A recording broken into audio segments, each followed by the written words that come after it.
Assalamualaikum warahmatullahi wabarakatuh. Perkenalkan kami dari kelompok 9 akan menjelaskan materi mengenai fungsi pers dari mata kuliah Ilmu Jurnalistik yang anggota kelompoknya beranggotakan yang pertama Ahmad Alfarezi NIM 19541001 dan yang kedua Ricky Williams NIM 19541052. Langsung saja saya masuk kepada materinya. A. Pengertian fungsi dan peran serta perkembangan pers dalam pertumbuhan Indonesia. 1. Pengertian pers. Istilah pers berasal dari bahasa Inggris press yang berarti mesin cetak. Istilah ini lebih menekankan pada proses pembuatan dengan menggunakan peralatan. Menurut GCT, Simorangkir, sarjana hukum, dalam bukunya yang berjudul Hukum dan Kebebasan Pers, ia menyebutkan sebagai berikut. A. Pers dalam arti sempit hanya terbatas pada surat-surat kabar harian, mingguan, dan majalah. B. Pers dalam arti luas selain surat kabar, majalah, dan tabloid mingguan, juga mencakup radio, televisi, dan film.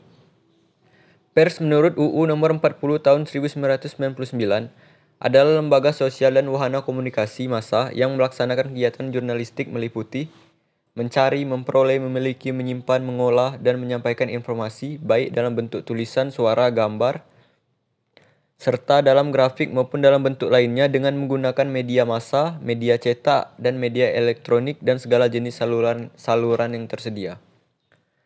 Menurut Lekiston, komunikasi pers mempunyai arti sebagai berikut. Kegiatan percetakan dan penerbitan, lalu usaha pengumpulan dan penulisan serta penyiaran berita, lalu penyiaran berita melalui surat kabar, majalah, radio, dan televisi, lalu orang-orang yang bergerak dalam kejurnalistikan, dan yang terakhir media penyiaran berita baik berupa surat kabar, majalah, radio, televisi, dan internet. 2. Fungsi dan peran pers. A. Memberi informasi. Pers mempunyai fungsi untuk memberi informasi atau kabar kepada masyarakat atau pembaca melalui tulisan-tulisannya pada setiap edisi.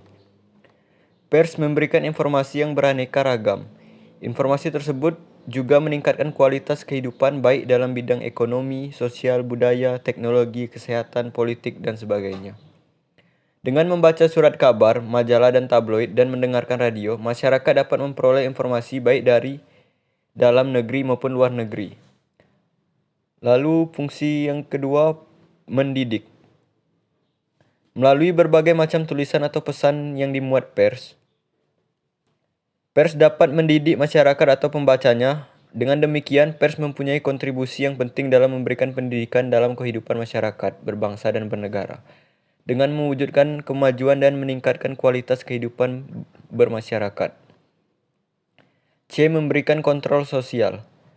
Pers di tengah-tengah masyarakat mempunyai peran sebagai kontrol sosial.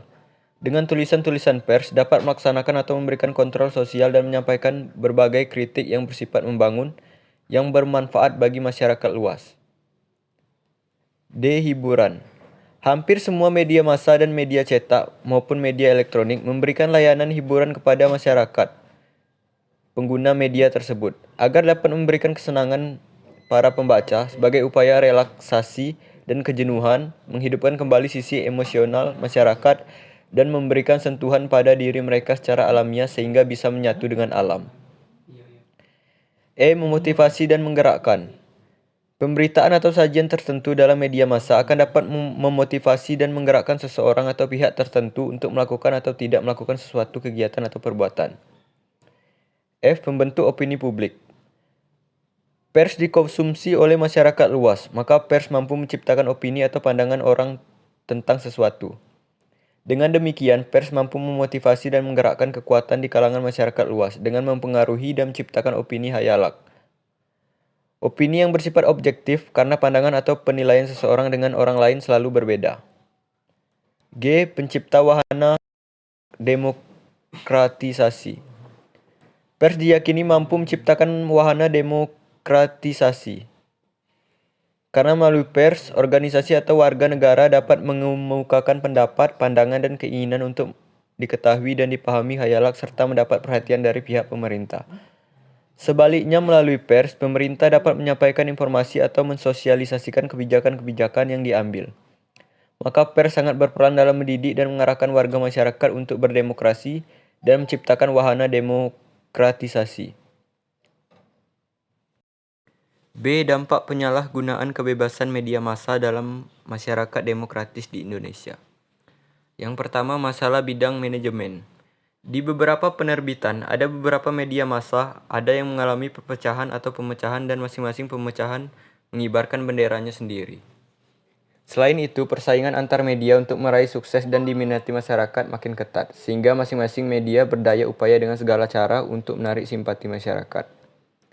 2. Masalah merebut pangsa pasar. Demi meraih pangsa pasar, ada beberapa media mengumbar sensasionalisme tidak mendasarkan fakta secara cermat. Dalam membuat laporan hanya secara spekulatif yang sekiranya diminati publik. 3. Masalah orientasi berita. Era reformasi sekarang ini banyak memproduksi media massa yang berorientasi populis, mengangkat soal-soal yang digunjingkan masyarakat. 4. Masalah keberpihakan. Ada yang media massa yang merilis berita dari daerah yang sedang bergejolak, misalnya Maluku, Aceh, Poso, dan sebagainya, yang isi pemberitaannya menunjukkan kecenderungan atau keberpihakan pada salah satu kelompok dan menyerang kelompok lainnya.